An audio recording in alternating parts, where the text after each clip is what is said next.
This is going to be a lecture about John Dewey's Reconstruction in Philosophy, Chapter 4. And the title of the chapter is Changed Conceptions of Experience and Reason.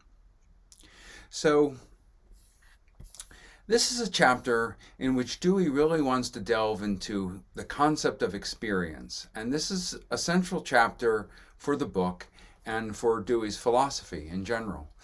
But in this chapter, he begins in what you might say is a very kind of homely place, a very wisdom-oriented place. He asks the question, how should we live? How should we think? How do we think? And maybe more pragmatically, he asks, by what criteria should we fix our beliefs about how to live and what purposes to pursue in life and what values are important? So Dewey is going to begin by answering these basic philosophical questions by getting into some of the differences between experience on the one hand and reason on the other. What is experience? Can we trust it? What is reasoning? How is it related to experience? The focal question then of this chapter is, how and why is it possible to use experience as a guide in science and also in everyday life and moral life, when many in the philosophical tradition would not trust experience, right? Not only for knowledge, but of course for morality. The focal answer to the chapter is that it's possible to take experience as a guide, but only once experience is understood in a new light, in a new way. It has to be understood as something that is beyond the traditional dualism of sensation and concept, or the empirical and the rational. Experience has to be understood as the way we undergo and act upon the world. And when experience becomes organized and cumulative in its responses, in its most developed form, we can call it intelligence. So Dewey starts by setting out some historical context in order to introduce his own. So he starts by looking back at traditional philosophy, where, and that's a broad term, but in general, the term experience has meant the particular, the contingent, the merely probable. It is something which is incapable of generating universal, necessary, or certain knowledge. The Greeks, of course, understood the word experience. But for the Greeks, experience came to trial and error, which if you used your memory and you remembered what you had tried and what worked and what didn't, you might begin to form habits which were reliable. We might call that common sense or skill. But this isn't knowledge in the traditional sense for the Greeks, right? It's familiarity with particulars. It's a way of getting along. Knowledge has to be unchanging. It has to be of the unchanging. And it would only come out or come about in terms of kinds or general concepts. So if you know Socrates, if you know that Socrates is a sort of pale man, as a philosopher, you can only sort of know him as a token, right? You would not know a male pale philosopher as an individual. You could know him as an instantiation of more general types of forms, man, pale, right? So, in other words, for the Greeks, experience cannot be knowledge. It's defective. It is of the changing. It is merely probable. Particular experience might be generalized over as rules of thumb, but these are not principles, right? Unless you transcend the many instances, dialectically, you cannot get to real kinds, you cannot get to the forms, you cannot get to knowledge. So Dewey then moves on to turn to another important period in the history of philosophy, that of the modern empiricists and the rationalists. So Locke and Hume, right through Kant, for example. Now, the empiricists had a very easy to understand goal. They wanted to try to escape custom, and inflexible authority, which was preventing knowledge formation. But their epistemological solutions had a skeptical and disintegrative effect in the end. They advanced an atomistic, associationist picture of sensation, of experience, and the result was that they had an account which was shot through with randomness and a lack of connection. So Kant and the rationalists, inheriting this, swooped in to supply the missing principles of connection by using reason and systems of logic. And this, they thought, would make science certain and make morality certain. But the story of experience doesn't end there. Right? Indeed, there also arose, after this period, a new conception of experience and reason.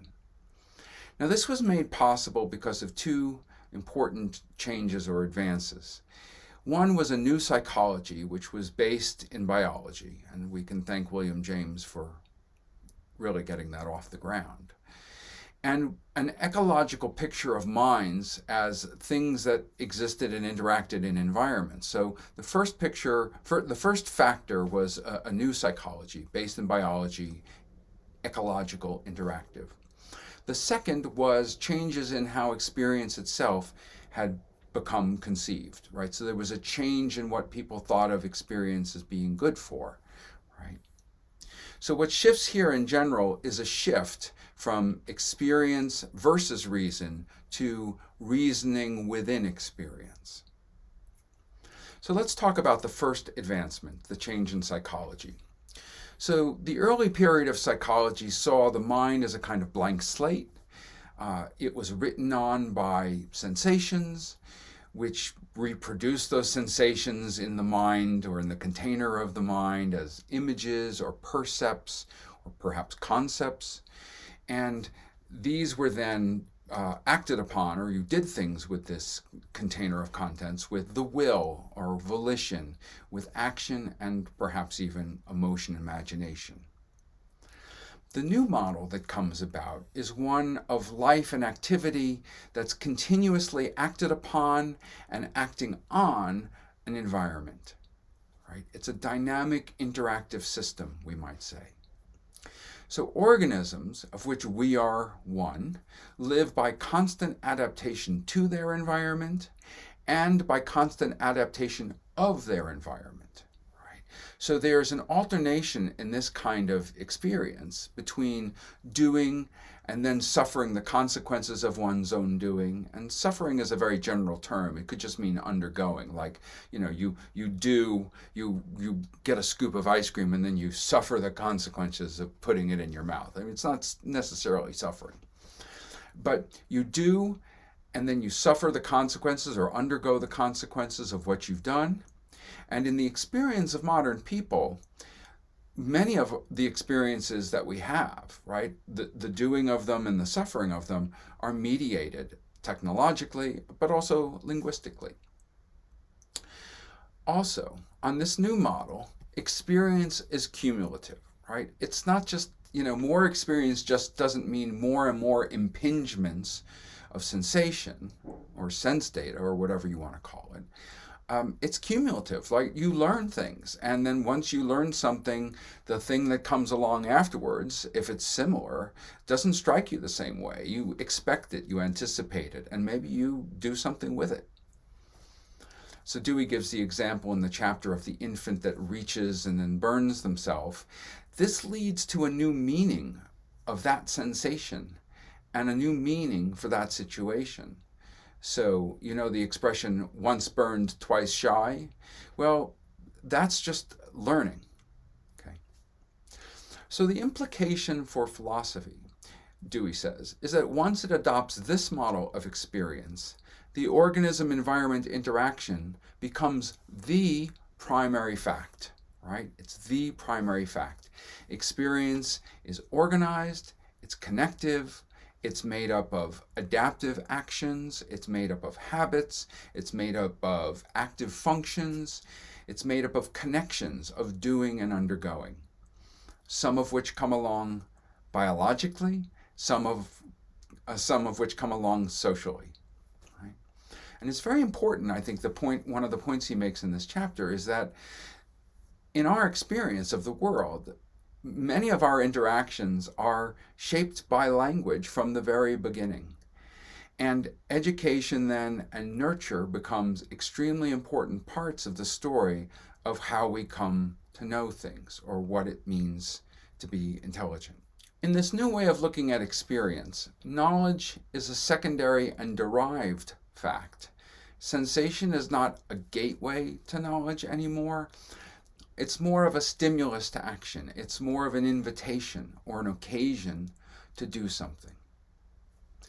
It's also true that the empiricism versus rationalism tension or controversy goes away. It's dissolved by this new way of looking at experience, right? Because it proves to be based upon, mistakenly, an atomism of sensation, which the empiricists had, and then the rationalists' mistaken systems for repairing that.